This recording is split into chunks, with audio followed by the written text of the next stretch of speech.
Okay, if any of you have read in Acts, do you remember when Paul went to this place in Athens, and it's in the 17th chapter, the 22nd verse. When he got to Athens, you know, there was these people. They were like really important individuals. They would gather together at this territory where they held council. It was on a specific hill where it would oversee at certain months of the year, May or April or May, April and May, you would see Mars. It would shine, okay?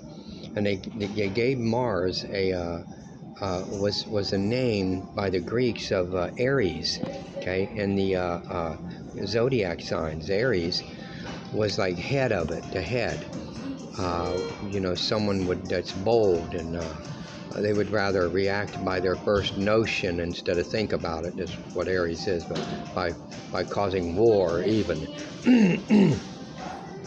So it was really Aries that they would give obeisance to, okay, as a god. But here it says it was in the midst of Mars Hill, and that's what they called it, you know, Mars being the head of Aries. And they said that he went to these men of renown. They had a big council going on, okay? And he said, I perceive that in all things ye are too superstitious. It means that they're overly religious, like by every way, you know, is what he's saying. He says, for when I passed by, I beheld your devotions. I saw all of you and your big council going on, and I found an altar with this inscription. And he said, the inscription is this. It says, to the unknown God, okay?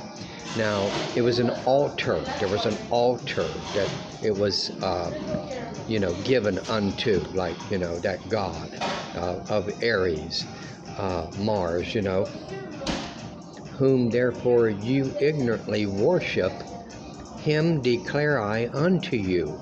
So he's trying to say you are so idiotic, okay, trying to worship something that you can't, is of no value or importance, okay? He's trying to say, I can declare that God unto you now.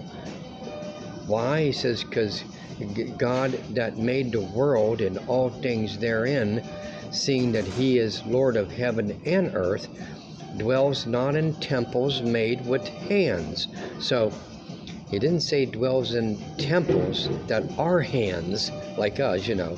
He does not dwell in temples made with hands, like the stone they had with the engraving on it, which was actually saying that it's saying that to the God that no one can ever know is what it's saying, all right?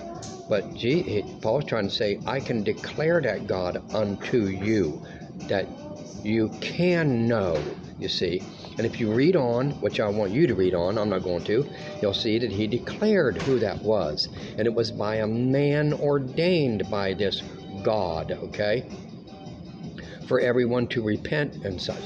So the mystery which was given unto the Gentile was Christ in you.